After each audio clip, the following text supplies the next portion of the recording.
Akimine Hiroshi Sensei. I trained with Hiroshi Sensei when he was the primary instructor at the Honbu Dojo. When Nishii Sensei was too ill to teach. I met Nishii Sensei in 1997.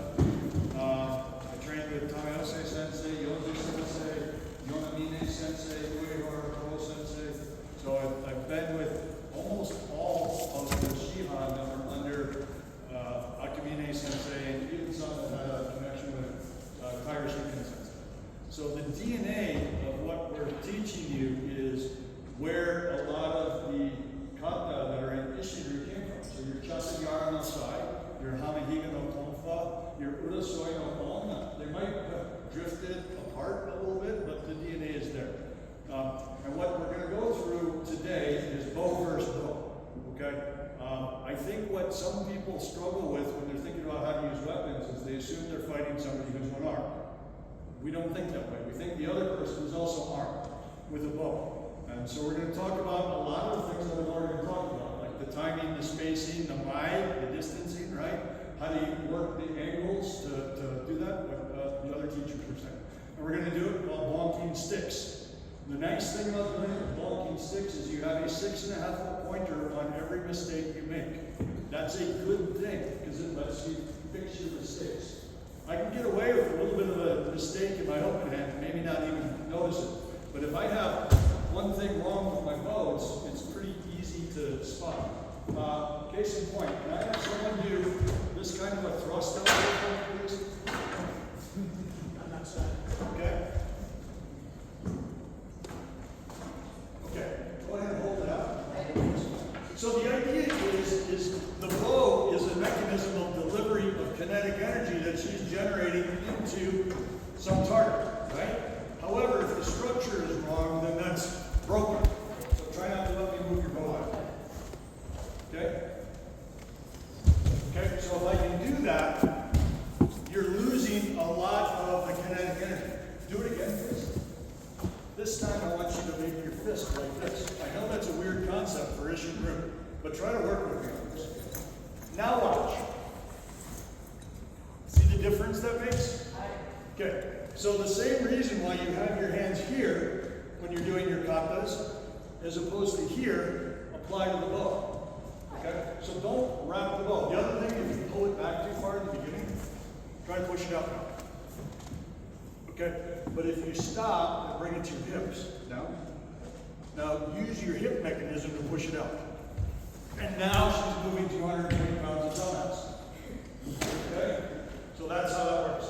So that's how we do our Chudan-ski. Semi, can you grab 2 booty bowls, please? Like on one and one for you, the bazooka bowl. So how about? So we're going to use that attack, and I'll show you a defense against it. We have 12 set drills. They're the same set drills that Kunyoshi does. They're the same set drills that Tamayose Sensei does, if anybody's with him.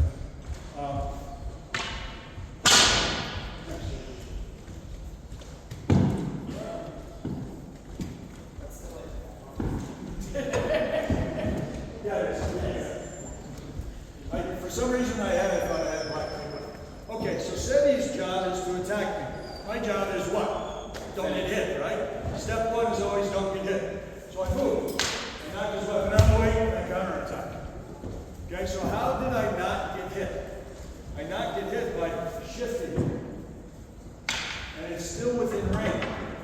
If instead of just shifting, I'm like, oh no, he's scary, I can't reach him. Okay?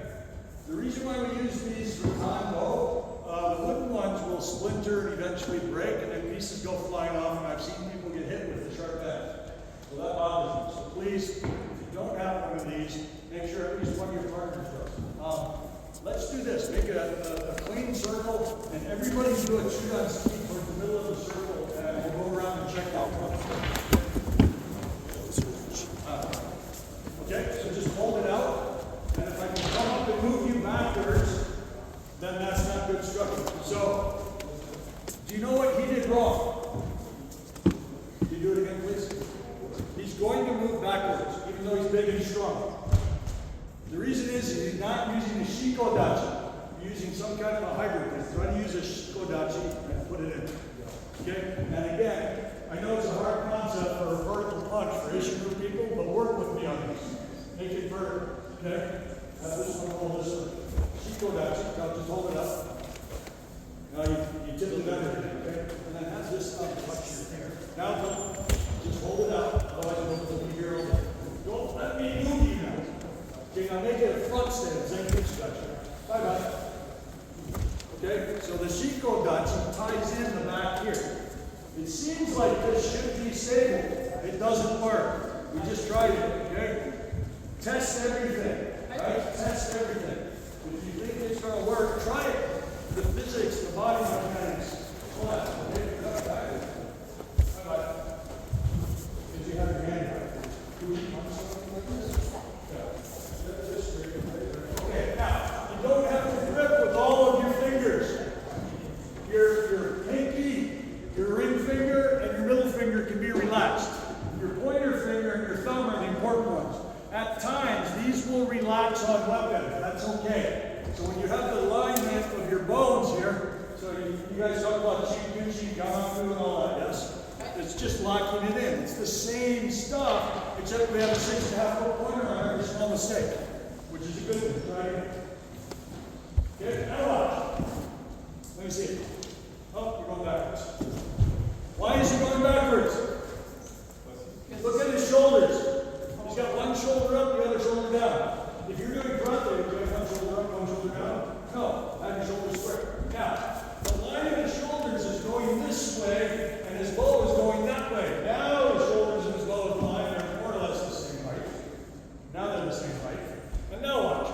He's not going anywhere. If he has one shoulder up just a bit, it's like a parlor trick.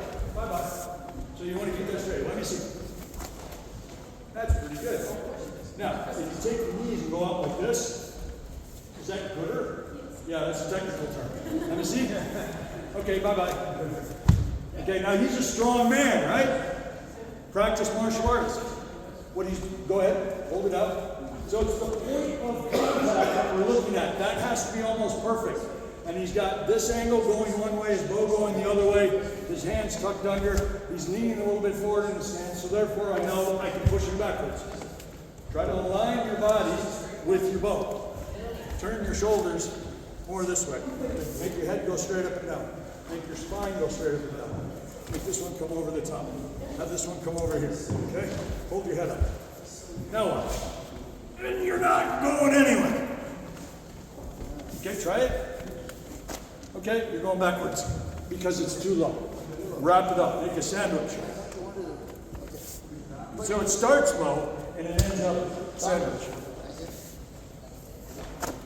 Okay, you're still going backwards. Okay, wrap this in between here. Okay, you don't need to move your torso to do it. You generate the power. Sebi do a seat. Sebi weighs about 120 pounds, dripping wet. See the power he generates there? Do it again, Sebi. It's just from the twist of the hips. You don't have to move your body in. That's going to be a problem. Okay, you know why it's a problem? Sensei, which way are his shoulders going? What do you have to do to fix it? Okay, now watch. All you need is a hanchi to fix it. Let me see it. Okay? Okay, so you're doing this. Just do that. No, don't move your feet. Move your hips and your knees. So pull it back with your hips and your knees. Okay, now you're going backwards, even though you're a really strong guy. Because your shoulders and the bow are in alignment. And then extend this hand, extend, extend, extend. Now don't move. And I can't move. Let me see it. Okay, don't do this. Just keep your feet there and use your hips. You don't need to use your feet moving forward to generate power. You do it with your hips. Try it. No, you move your feet. Don't move your feet. Don't move your feet. Don't move your feet. Now just use your hips. Okay? There. That's not bad, but that is better, right? You see it?